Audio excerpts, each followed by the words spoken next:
At 54, Ethan Hawke has nothing left to prove. For Oscar nominations, a decades-long career full of unforgettable performances, and now another potential career highlight with his latest film Blue Moon. But here's the twist. Hawke says he's perfectly fine never winning that elusive Oscar. And it all goes back to a conversation with Denzel Washington more than 20 years ago.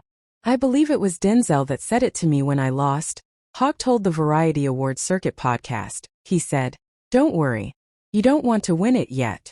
It'll mean so much more later. You've still got a lot of good work to do." That advice turned out to be prophetic. Fast forward to today, and Hawke's work in Richard Linklater's Blue Moon is being called one of the richest, most emotionally layered performances of his career. The film imagines legendary songwriter Lorenz Hart, one half of the iconic Rodgers and Hart duo, facing his own obsolescence on the night Oklahoma premieres. It's a story about brilliance, heartbreak, and the bittersweet realization that your time in the spotlight might be over. But what makes Blue Moon even more fascinating is how long it took to make, 12 years. Not because of production issues, but because Linklater was waiting for Hawke to age into the role. "I think largely he was waiting for me to get older," Hawke explains. The part required someone who could truly embody the exhaustion, regret, and emotional weight of a man in his mid-40s, and Hawke grew into it naturally. Playing Lorenz Hart meant stepping into the shoes of a man who had been, as Hawke puts it, basically the Lennon and McCartney of their generation. But by the night Oklahoma opened, Hart's partner Richard Rodgers had already moved on with a younger collaborator, and Hart knew the end was near.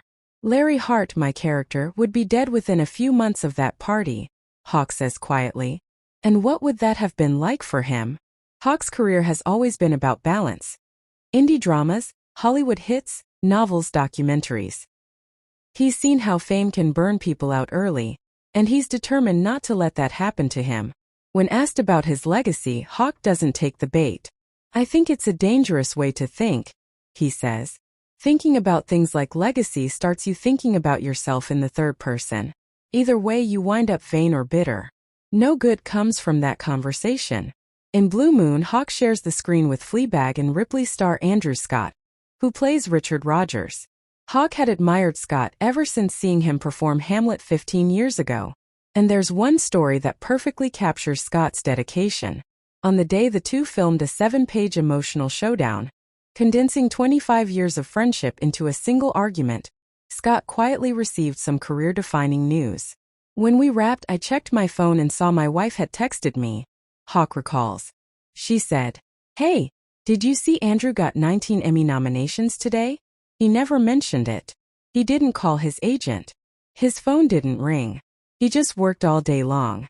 I went home that night thinking, wow, he really fits in this troupe.